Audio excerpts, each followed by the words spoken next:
જય શ્રી કૃષ્ણ વૈષ્ણવો. શ્રી મહાપ્રભુજીની કૃપાથી આપણે બ્રહ્મ સંબંધ પ્રાપ્ત કરીને પુષ્ટિ માર્ગમાં આવ્યા છીએ. ત્યારે આપણા માટે પુષ્ટિ માર્ગની પાયાની જાણકારી મેળવવી પણ ખૂબ જ જરૂરી બને છે. તો આજે આપણે પુષ્ટિ માર્ગ એટલે શું, પુષ્ટિ માર્ગ કોને કહેવાય અને પુષ્ટિ માર્ગની વિલક્ષણતા શું છે વગેરે બાબતોની ચર્ચા સરળ ભાષામાં આજના સત્સંગમાં કરીશું. તો વિડીયોના અંત સુધી ચેનલ સાથે જોડાયેલા રહેશો. અને હા, વિડીયો સારો લાગે તો લાઈક અને કોમેન્ટ જરૂર કરશો, કારણ કે આપની એક લાઈક એ અમોને સત્સંગ કરવા માટેનું બળ પ્રદાન કરે છે અને આપની કોમેન્ટથી અમારો સત્સંગ કરવા માટેનો ઉત્સાહ જળવાઈ રહેશે. માટે વિડીયોને લાઈક અને કોમેન્ટ જરૂર કરજો. હવે આપણે સૌ પ્રથમ શ્રી ગોવર્ધન ધરણ પ્રભુના શ્રી ચરણોમાં સાષ્ટાંગ દંડવત નમસ્કાર કરીને આજના સત્સંગની શરૂઆત કરીએ. પ્રથમ તો પુષ્ટિ માર્ગ એટલે શું તે જોઈએ. તો પુષ્ટિ એટલે પોષણ, પોષણમ તદ અનુગ્રહ. તે મુજબ શ્રી કૃષ્ણનો અનુગ્રહ એટલે કૃપા, કે શ્રી કૃષ્ણનો અનુગ્રહ તે જ પુષ્ટિ. અનુગ્રહ એ ભગવાનનો ધર્મ છે કે જેના પ્રતાપ વડે સર્વ લૌકિક તેમજ અલૌકિક ઉત્તમ ફળની પ્રાપ્તિ થાય છે. આમ પ્રભુની કૃપાના માર્ગને કૃપા માર્ગ, અનુગ્રહ માર્ગ કે પુષ્ટિ માર્ગ તરીકે ઓળખવામાં આવે છે. આ પુષ્ટિ માર્ગને પ્રેમ લક્ષણા ભક્તિ માર્ગ પણ કહેવામાં આવે છે. સ્નેહ એ બુદ્ધિનો વિષય નથી, એ તો હૃદયનો વિષય છે. પ્રેમને અંતઃકરણથી અનુભવી શકાય છે. આ સ્નેહમાં વળતર લેવાની કે કશું મેળવવાની અપેક્ષા નથી હોતી. આ સ્નેહ તો આપવાનું જાણે છે. પ્રેમમાં તો સર્વસ્વ ન્યોછાવર કરવાની લાગણી જ તીવ્ર હોય છે. સમર્પણ એ પ્રેમ માર્ગનો આધાર સ્તંભ છે. ભગવાન પ્રત્યે આવો પ્રેમ એ જ પુષ્ટિ માર્ગની આધારશિલા છે. અહીં તો કેવળ તત સુખનો જ વિચાર છે. પોતાના પ્રભુને કેમ સુખ થાય, પ્રભુને કેમ રાજી રાખી શકાય, બસ એ જ એકમાત્ર પુષ્ટિ જીવોનું ધ્યેય હોય છે. પુષ્ટિ માર્ગ એ પ્રભુ પ્રત્યેના સુદૃઢ અને સર્વતોધિક સ્નેહનો માર્ગ છે. આમ સુદૃઢ અને સર્વતોધિક સ્નેહ માર્ગ એટલે પુષ્ટિ માર્ગ. હવે આપણા મનમાં એક પ્રશ્ન થાય કે શ્રી મહાપ્રભુજી પ્રગટ થયા તે પહેલા જ્ઞાન માર્ગ, કર્મ માર્ગ અને મર્યાદા ભક્તિ માર્ગ તો હતા જ, તો પછી શ્રી મહાપ્રભુજી આ અલગથી પુષ્ટિ માર્ગ શા માટે સ્થાપ્યો? તો ત્યાં કહેવાનું કે અનેક યોનિમાં ભ્રમણ કરતા કરતા જીવને આ માનવ દેહ પ્રાપ્ત થાય છે. જીવ એ પ્રભુનો અંશ છે, છતાંય તેની સાથેના અતૂટ સંબંધને આ જીવ ભૂલી ગયો. અનંત જન્મોથી વિખૂટા પડેલા દેવી જીવો કે જેઓ પ્રભુના નિત્ય લીલાધામ ગોલોક ધામમાંથી ભૂતલ ઉપર આવી પોતાના સ્વરૂપને સદંતર ભૂલી ગયા અને આમ થવાથી માયાના પ્રાબલ્યને કારણે તેમનામાંથી તાપ કલેશનો આનંદ એ તિરોહિત થવાને કારણે આ સંસાર સાગરમાં અટવાઈ ગયા. આ સંસાર સાગરમાં અટવાઈ ગયેલા દેવી જીવોના ઉદ્ધારને માટે ભગવદ આજ્ઞાથી જીવોને સ્વસ્વરૂપનું જ્ઞાન કરાવવા શ્રીમદ વલ્લભાચાર્ય ચરણ શ્રી મહાપ્રભુની કૃપા કરીને ભૂતલ ઉપર પ્રગટ થયા. આપે વેદ, શાસ્ત્ર, પુરાણ, શ્રીમદ ભાગવત, ગીતાજી આદિ ગ્રંથોમાંથી પરમ સત્ય એવું પરમ તત્વ તારવીને પ્રેમ લક્ષણા ભક્તિનો જે દિવ્ય માર્ગ નિજ સૃષ્ટિને બતાવ્યો તે પુષ્ટિ માર્ગ. જ્ઞાન માર્ગ અને કર્મ માર્ગથી વિચક્ષણ અને વિલક્ષણ એવા પુષ્ટિ માર્ગ દ્વારા પ્રભુ પ્રાપ્તિનો સરળ ઉપાય શ્રી વલ્લભે નિજ જનોને પોતાના અનેક ગ્રંથો દ્વારા બતાવ્યો છે. પ્રભુ પ્રાપ્તિના અન્ય માર્ગો કરતાં આ માર્ગ ભિન્ન છે, પૃથક છે. માટે જ શ્રી મદાચાર્ય ચરણનું એક નામ પૃથક સરળ માર્ગોપદેષ્ટા કહેવામાં આવ્યું છે. આ કલયુગમાં અલ્પ શક્તિવાળા જીવો વિવિધ પ્રકારના સાધનો જેવા કે યોગ સાધના, દાન, તપ, ઉપવાસ વગેરે શાસ્ત્રોમાં બતાવેલ કષ્ટ સાધ્ય સાધનો કેવી રીતે સિદ્ધ કરી શકે? અને કદાચને આ સાધનો સિદ્ધ પણ કરી લે તો પણ તેની પ્રાપ્તિ તો માત્ર મોક્ષ સુધીની જ છે. પુષ્ટિ જીવોનું લક્ષ્ય મોક્ષ પ્રાપ્તિ નથી. પુષ્ટિ જીવોનું લક્ષ્ય તો પૂર્ણ પુરુષોત્તમની પ્રાપ્તિ જ છે.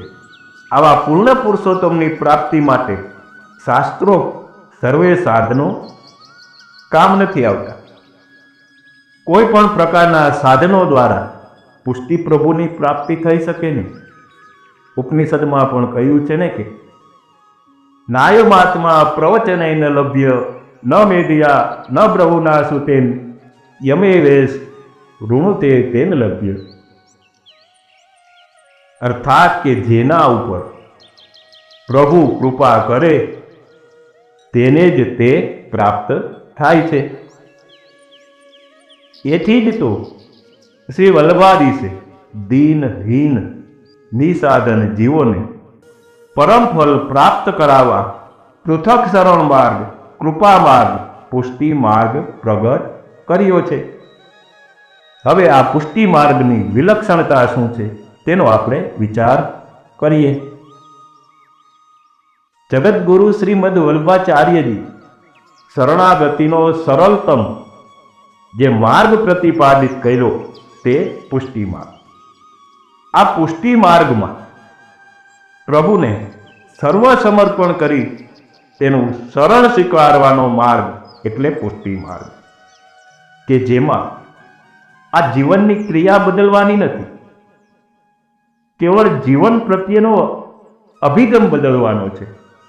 પેલા પોતાના માટે જીવતા જે કાંઈ કરતા તે પોતાના માટે કરતા હવે પુષ્ટિ માર્ગમાં આવ્યા પછી આપણી દરેક પ્રવૃત્તિઓ પ્રભુ માટે જ કરવાની હોય છે.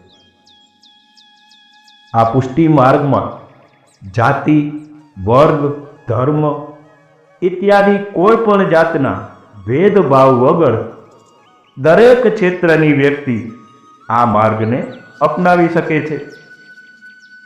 પુષ્ટિ માર્ગ એ કેવળ કોઈ સંકુચિત સંપ્રદાય કે ધર્મનો ફાટો નથી. એ તો જીવન જીવવાની એક ઉત્તમ કલા છે. એવી અદ્ભુત કલા છે કે આપણા જીવનને આનંદથી ભરી દે છે, જીવનને જીવવા જેવું બનાવે છે, જીવનને આનંદમય બનાવે છે. જીવનમાં કોઈ અધૂરપ રહેતી નથી. જીવન જીવ્યાનો સંતોષ અને આનંદ પુષ્ટિ માર્ગ પ્રાપ્ત કરાવે છે. અહીં શ્રી મહાપ્રભુજીએ ખૂબ જ સરળ અને સરસ રસ્તો બતાવ્યો છે કે તમારું જે કાંઈ છે તે તમારા શ્રી ઠાકોરજીને સમર્પણ કરી દો. તમારી બધી જ સંપત્તિ, તમારી બધી જ આવડત પ્રભુને રાજી કરવામાં વાપરો અને પ્રભુને રાજી કરતા કરતા તમે ખુદ રાજી થશો અને ચિત્તની પ્રસન્નતા અનુભવશો. આ સેવાનો પ્રકાર એ માણસની સંવેદનાને જગાડનારો અને જીવતી રાખનારો પ્રકાર છે. પ્રભુને જે ભાવે તે બનાવવાનું અને પ્રેમપૂર્વક ભોગ ધરવાનો. આરોગાવા માટે પ્રભુને લાડથી મનાવવાના અને પછી એના અધરામૃત રૂપે પ્રસાદ તરીકે પ્રસન્નતાથી પોતે લેવાનું. પ્રભુને જે ભાવે તે. પ્રભુને મરચું તીખું લાગે તો આપણે નહીં ખાવાનું. પ્રભુને ગરમ ભોજન ન ધરાય તો આપણે પણ ગરમ નહીં લેવાનું. આ કેટલી મોટી વાત છે વૈષ્ણવ. આપણા ગમા અને અણગમાને છોડવાની કેવી સહજ રીત શ્રી મહાપ્રભુજીએ બતાવી છે. પુષ્ટિ માર્ગીય જીવનમાં ક્યાંય સંકુચિતતા નથી, ક્યાંય દંભ નથી. તમે ભલા અને તમારા ઠાકોરજી ભલા અને તમારું ઘર ભલું. તમે તમારા પ્રભુ સિવાય કોઈને જવાબદાર નહીં, કોઈનો તમને ભય નહીં. અને એટલે જ તો શ્રી આચાર્ય ચરણે આજ્ઞા કરી છે ને, પ્રભુ સર્વ સમર્થો હિ તત નિશ્ચિંતતામ વ્રજે. આ પુષ્ટિ માર્ગની વિશેષતા તો જુઓ કે શ્રી મહાપ્રભુજીએ શું બતાવ્યું છે કે તમારા બધા જ શોખો, તમારી બધી જ કલાઓ તમે તમારા પ્રભુને વિનિયોગ કરી દો. તમને રસોઈ કળાનો શોખ છે, તમે પાકશાસ્ત્રમાં પ્રવીણતા છે, તો પ્રભુને માટે સુંદર સુંદર વિવિધ પ્રકારની સામગ્રી સિદ્ધ કરો. તમને સંગીતનો શોખ છે તો પ્રભુની આગળ સરસ મજાના કીર્તન કરો. તમે સારા કલાકાર છો તો તેને માટે કલાત્મક પલના, હિંડોળા, ફૂલમંડલી ઇત્યાદિ તૈયાર કરો. વિવિધ પ્રકારની પુષ્પમાળા બનાવીને પ્રભુને ધરો. અરે તમને નાચવાનો, નૃત્ય કરવાનો શોખ હોય તો તેના માટે પ્રભુની સન્મુખ નૃત્ય કરો. એ તો સર્વ રસ શિરોમણી છે. બસ જીવનને હર્યું ભર્યું રાખવાનું. ક્યાંય કઠોર તપ નહીં, કઠોર દંડ નહીં, કઠોર વ્રત નહીં, ન ત્યાગ, ન વૈરાગ્ય. સંન્યાસી પણ થવાનું નથી. ગૃહસ્થાશ્રમ પાડવાનો, કરનાઓની સાથે રહેવાનું, પરંતુ પ્રભુના થઈને રહેવાનું, પ્રભુને માટે જીવવાનું. અને ત્યારે જ પ્રભુના કૃપાપાત્ર થઈ શકાય છે. પ્રભુ તમારા થઈને રહે, તમારા આધીન રહે. આનું નામ પુષ્ટિ માર્ગ. પુષ્ટિ માર્ગ એ જીવનને રસાદ્ર બનાવવાનો, પ્રેમમય બનાવવાનો માર્ગ છે. આથી તો દયારામભાઈએ કહ્યું છે ને કે જે કોઈ પ્રેમ અંશ અવતરે, પ્રેમ રસ તેના ઉરમાં ઠરે. જેના હૃદયમાં આનંદ ઘન નંદનંદન શ્રી કૃષ્ણચંદ્ર વિશે પ્રેમની ઉર્મિઓ પ્રગટ થાય તે જ સાચો પુષ્ટિ જીવ. આ શુષ્કતાને કોઈ જ સ્થાન નથી. રાગ, ભોગ, શૃંગાર દ્વારા અનેક પ્રકારે રસો વેશ એવા રસપુંજ, રસનાયક નંદનંદનને રીઝવવા એ જ પુષ્ટિ માર્ગીય જીવનું એકમાત્ર ધ્યેય હોય છે. પુષ્ટિ માર્ગીય સેવા પદ્ધતિ, અષ્ટસખાઓ દ્વારા રચિત અનેક પદો, 84,252 વૈષ્ણવોના જીવન ચરિત્રો વગેરેમાં પુષ્ટિ પુરુષોત્તમ પ્રત્યેનો નિસ્વાર્થ પ્રેમ જ દ્રષ્ટિગોચર થાય છે. પુષ્ટિ માર્ગમાં જે સાધન છે તે જ ફળ છે. ફલમ વા સાધનમ યત્ર પુષ્ટિ માર્ગ સકથ્યતે. શરૂઆતમાં આપણે સેવા અને સ્મરણ ઇત્યાદિ જે સાધન કરીએ છીએ તે જ અંતે ફલરૂપ બની જાય છે. અન્ય માર્ગોના સાધનો યમ, નિયમ, દેહ દમન ઇત્યાદિ કલેશયુક્ત અને કષ્ટદાયક છે. તેમાં આનંદની પ્રાપ્તિ નથી થતી. પરંતુ પુષ્ટિ માર્ગમાં ભગવદ સેવા, સ્મરણ, પ્રભુનું ગુણગાન, પ્રભુની લીલાનું ચિંતન, દર્શન, સત્સંગ ઇત્યાદિ મનને આનંદ આપનારા છે. આ બધું કરવામાં જે આનંદ આવે છે તે લૌકિક સુખથી અલગ પ્રકારનો જ હોય છે. એ આનંદ સાથે ચિત્તવૃત્તિ ભગવાનમાં જોડાય છે. ક્યારેક પ્રભુની પ્રસન્નતાનો અને એમની કૃપાનો પણ અનુભવ થાય છે.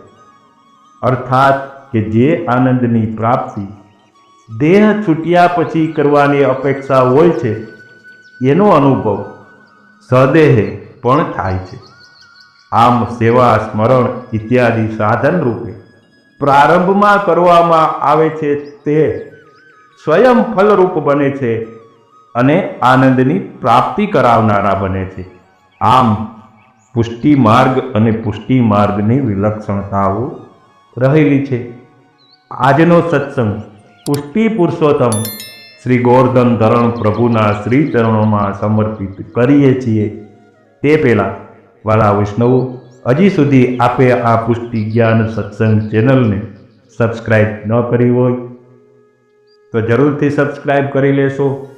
નવા વિષય સાથે ફરી મળીશું. ત્યાં સુધી સર્વને જય શ્રી કૃષ્ણ.